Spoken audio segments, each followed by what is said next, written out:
Hey everyone, welcome back. I'm joined today by my friend and fellow dancer Sarah, who's going to help me show a very common mistake that happens when you're first learning tango, and it especially happens anytime you're trying to lead your partner into cross. So today I'm specifically going to talk about ocho cortado, and a lot of times when you encounter mistakes in tango, you can actually treat them very much like opportunities to learn new vocabulary, because even for me, my theory is that the way tango developed is by people making mistakes and discovering new movements. So let me show you a very common thing that happens in ocho cortado, and you can let me know in the comments if this is something that you've been struggling with. So ocho cortado is this figure here that ends with the follower being in the cross.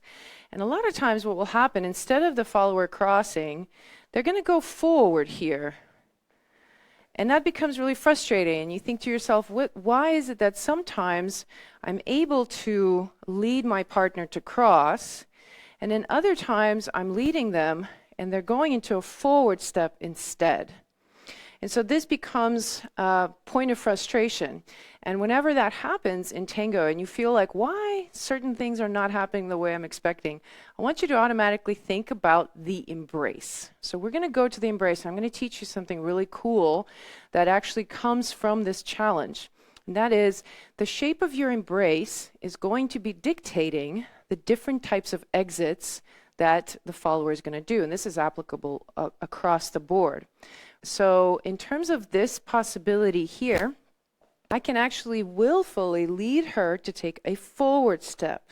Or I can also lead her to not cross but take a back step as well. And all of those possibilities happen from the shape of the embrace. So I'm going to show you exactly what I'm doing to make this happen, and the answer is going to be in the closed side of the embrace.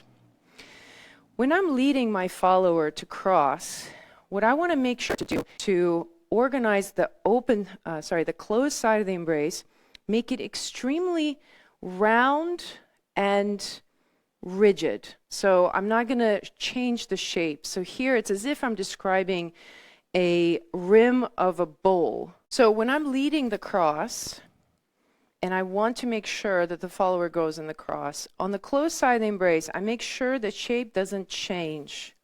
Remember that image of the tray of hors d'oeuvres in front of you? So I'm going to show just by myself. So here, the closed side of my embrace, I just turn back to my partner, facing them, but this doesn't change. This shape doesn't change. If it does, so instead of keeping this sort of rim of a bowl sensation in that right side, I instead deflate the right side of the embrace. And literally all I've done is, instead of closing like this, where my closed side of the embrace just keeps this very clear line of a rim of a bowl, instead I'm just going to change and deflate slightly. And she will feel that as a lead to change direction and go forward. So again, here's my cross, and here's a forward step. Very cross, I really keep this side round. And when I want her to step forward, I'm going to deflate slightly. Now, I want to emphasize that it's not like you're using your arm to push them along. You're just using this as almost like a rudder in a boat to give them direction. So you just slightly relax the arm so it goes from this angle to this angle. You can think of it also as the elbow going down.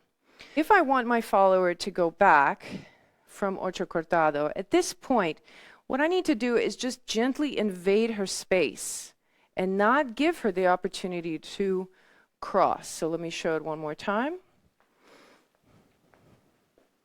Here, I'm going to keep my embrace same.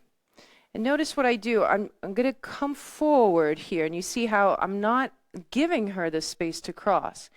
But if I just started to come forward gently Now she's crossing. Okay, again, not crossing, I'm in her space, and crossing, I am staying slightly back. So that's going to change the direction. Okay?